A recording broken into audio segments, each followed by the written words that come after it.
So what is it going to take to progress figurative painting, now? There are a great deal of shortcomings in education. That there are hobby horses that are being ridden in art schools.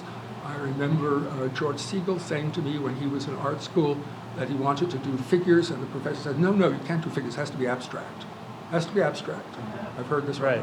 So he eventually did his figures, but so that there are, so to say, ideologies that are laid down in art school, and also, if I may say so, there is the limitation of the teacher who is trained in a certain way and wants to perpetuate that way of doing things, okay? Now that may be fine, but my idea of art school is Vincent's to one extent, but also I truly believe the Bauhaus model is the best model. That is, you learn, you have an apprenticeship initially, okay? You learn how to work in every medium possible, whatever it is. Glass, remember Albers was a glass master at the Bauhaus, okay?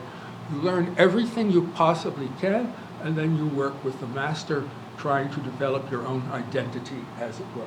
And I think what can happen is, my own thought is that the process of the actualization of a significant art involves the process of self-actualization of a significant sense of self. The two are separate. You're making yourself as you're making the art in some way, or you're having a certain kind of experience. And I believe that the best art, modernist traditions, comes from what has been called the peak experience, a certain kind of fusing of different levels of experience in a kind of peak experience. And that comes with maturity. There are prodigies. I mean, you have Chopin, who's doing extraordinary things. It depends. But I think a lot of the problems, if you go back to Mr. Olson's, it's profoundly infantile and simple-minded. It's really just sort of dumb stuff to just put up all this trouble and energy and money to put up this waterfall. It's like Richard Serra's rusted cans. It's just sort of all that cranes. Everything's in the effort, in the cranes, in the effort, the mechanics. Wow, look what I'm doing. I've got a big crane now, and I'm lifting this big piece of thing, and it's going to rust. Wow, Jeez. And then you see this, and you move around it a little bit, and wow, you're intimidated.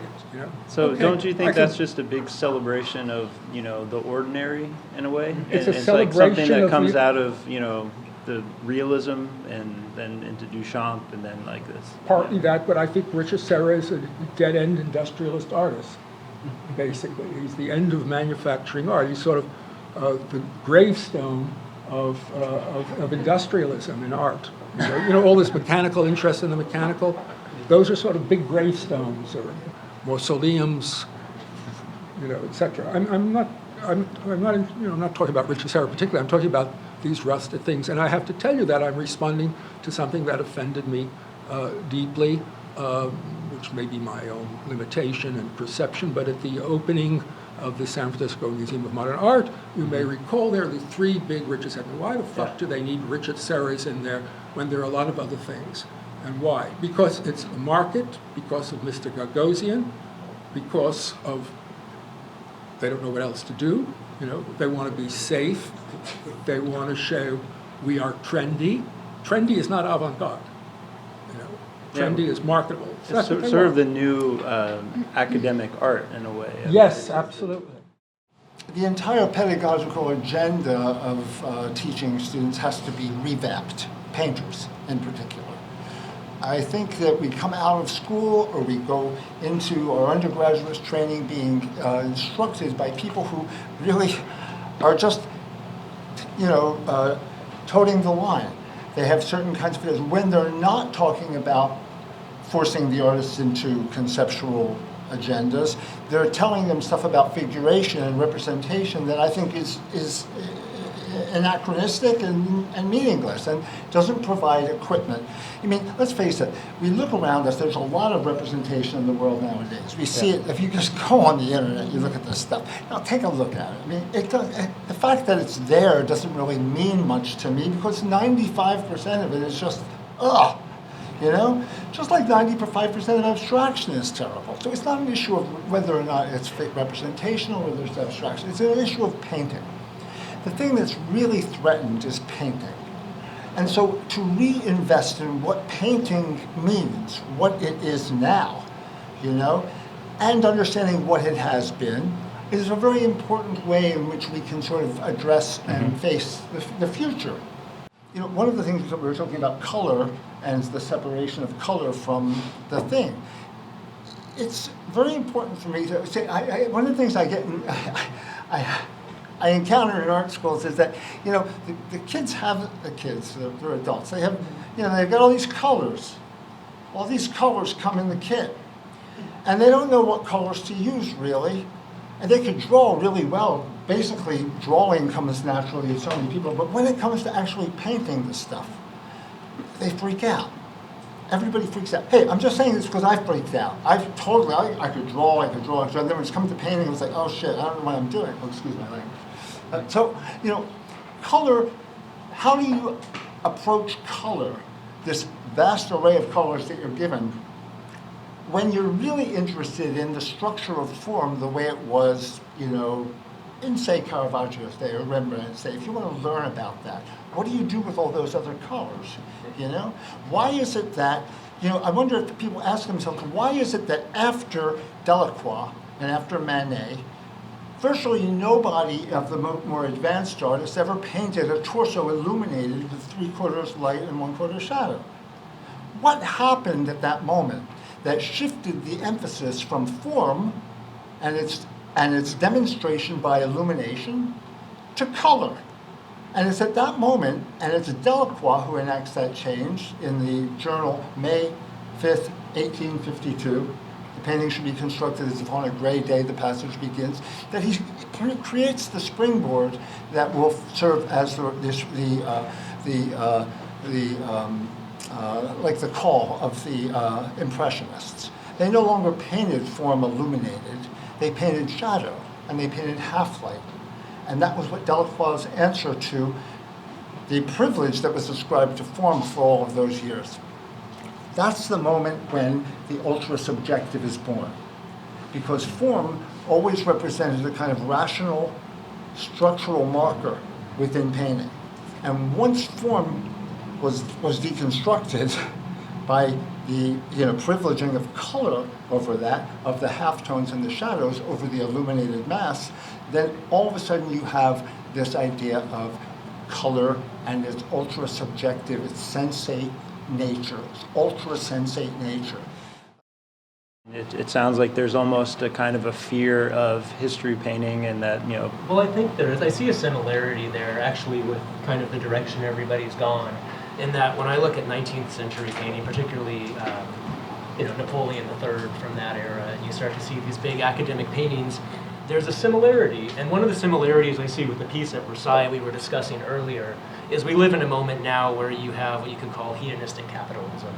And it's almost an imperative with some of these new shiny pieces. It's like, you will stop thinking and have a good time and spend your money. That's it. That's why they love to put them in Versailles. It's like a statement of power. And if you create this world that's devoid of history, that all of the potential problems, all of the potential dark things aren't really out there, at least not in your world, you can project them onto the other, whether it's the barbarian at the gates, whoever it is, and you live in this clean, pristine world, those kind of things are upsetting. And I was thinking about them, and that basically transitions the artist from that old kind of strange priest role they took on at some point when Christianity sort of lost a lot of its power. And it puts them into the role of an entertainer. And not just an entertainer serving a particular agenda, a particular political agenda that's very powerful in the world right now. And I was going, so what do we do with that? When was the last time that happened? And I went, aha, Napoleon III. That was a time where artists were entertainers. And to me, I'm not quite as hard on all those artists because I love walking around Paris. I love seeing I'll butcher the French here, I'd say the Pont Alexander and the Petit Palais and all these buildings. They're glorious, they're magnificent.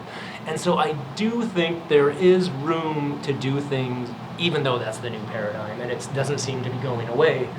But at the same time, I think they're really afraid of darkness. I think they're really afraid of reminders of what makes us human in our history and where we come from. Mm-hmm. And the things that'll start to remind us, like, yes, we are particular people with particular failings and histories, and we're not just consuming machines. We're not just people that can be simplified into an algorithm and told to do whatever you want.